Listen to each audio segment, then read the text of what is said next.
அட்டகாசமான அபார்ட்மெண்ட்ஸ் நம்ம அம்பத்தூர்ல. அம்பத்தூர் ரயில் நிலையத்திலிருந்து 5 minute டிரைவில் லக்ஸரி 2 BHK மற்றும் 3 BHK அபார்ட்மெண்ட்ஸ்.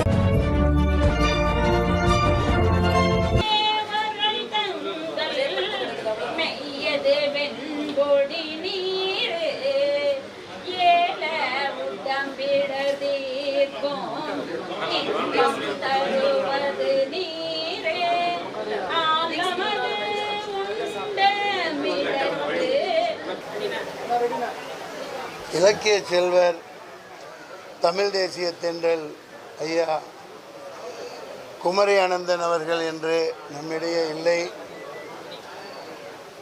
அவர் தமிழாக வாழ்ந்தார். அவர் அளவிற்கு இலக்கியம் பேச மகாபாரத ராமாயணம் குற்றால குறவஞ்சியாக இருக்கட்டும், மணிமேகலையாக இருக்கட்டும், அக்குவேறு ஆணிவேறாக பிரித்து ஆய்ந்து சொற்களை உச்சரிக்கும் விதமே ஒரு மனிதனை உத்வேகப்படுத்தக்கூடிய அளவுக்கு அவருடைய இலக்கிய பேச்சுக்கள் இருக்கும்.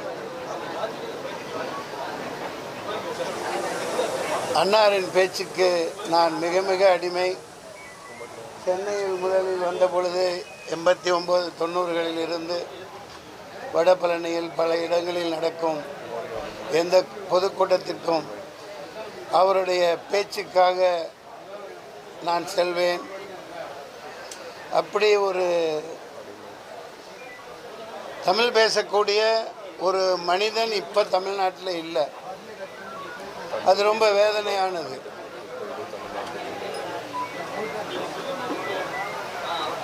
இது வெட்கி தலகுனிய வேண்டிய விஷயம்.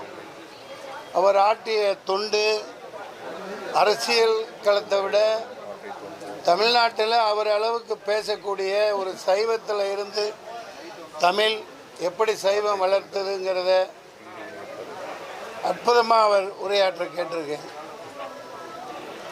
இது அவர் புகழ் பாடுகிற இடமாகவும் இருக்கணும், அவர் நினைவை போற்றணும். அந்த வகையில் ஒரு சின்ன கதை அவர் சொன்னது எனக்கு ஞாபகம் இருக்குது. ஒரு 30 வருஷத்துக்கு முன்னாடின்னு நினைக்கிறேன். ஒரு பழனி முருகனுக்கு ஒரு வாழைத்தாரை முதலாளி அனுப்புகிறாரு அவரோட வேலைக்காரர்கிட்ட, போய் முருகனுக்கு சாத்திட்டு வாப்பான்னு. அவர் போய் போகிறாரு, ஏறுறாரு. அந்த வேலைக்காரர் மேலே ஏறி போகிறாரு. ஒரு பயங்கர பசி எடுக்குது. ஒரு 10 பழத்தை சாப்பிட்டுட்டார். மிச்சம் 90 அந்த சாத்திட்டு வந்துட்டார். அதை ஒருத்தன் போய் முதலாளிகிட்ட போட்டு கொடுத்துட்டான். நம்ம தமிழன் தான் போட்டு கொடுக்கறத வல்லவனாச்சு. அப்புறம் என்னடா உண்மையான மிரட்டின உடனே, ஆமாங்க பசிச்சிச்சு, நான் 10 பழம் சாப்பிட்டுட்டேன். சரின்னு அவனை அடித்து இது பண்ணிவிட்டு படுத்து தூங்கிட்டார். இரவு வந்து அந்த முதலாளி கனவுல அந்த பழனிமலை முருகன் வர்றான். இவர் பயங்கரமாக எந்திரிச்சு, அப்பனே முருகா, கந்தா, கடம்பா, கதிர்வேலா, மன்னிச்சிக்க, ஒரு 10 பழத்தை அவன் சாப்பிட்டானா? இல்லைப்பா, நீ 100 அனுப்பிச்சதா சொல்கிற, எனக்கு 10 பழம்தான் எனக்கு வந்துச்சு, 90 எங்கேன்னு கேட்டாராம்.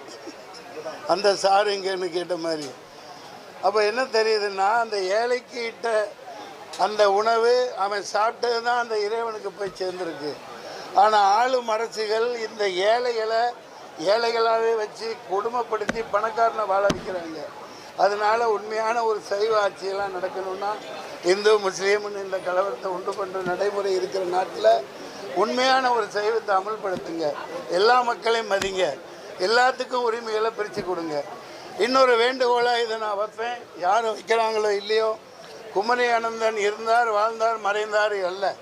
இப்போ 234 தொகுதியில் நாளைக்கு தேர்தல்னா ஒரு 10-15 இலக்கியவாதிகளை, சிறந்த ஒரு புலவர்களை கொண்டு வாங்க. எம்எல்ஏவா அவங்கவுங்க கட்சியில், அதிமுக அவங்கள நிப்பாட்டிட்டோம்.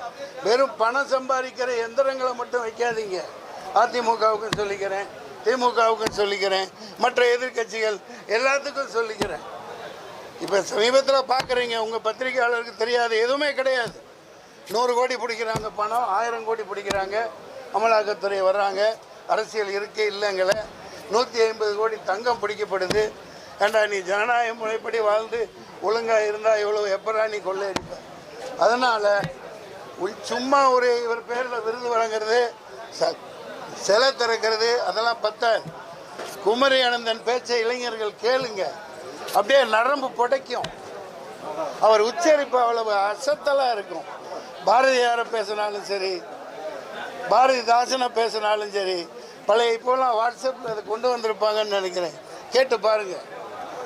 ஒரு சிறு ஒரு கவிதை பாரதியார் எழுதுனது, அவர் உச்சரிப்பு என் மண்டையில் அப்படியே நிற்கிது.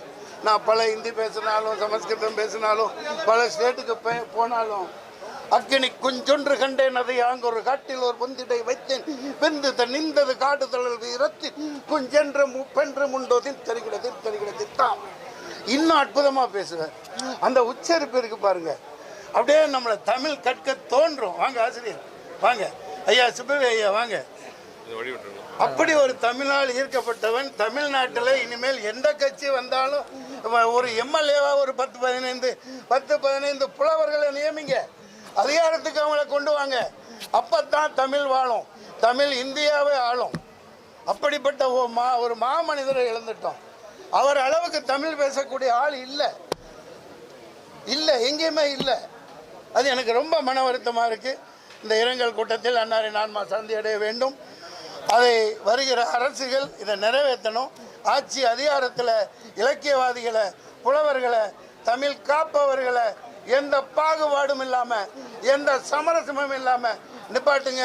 அப்போ தான் தமிழை காப்பாற்ற முடியும். நன்றி, வணக்கம்.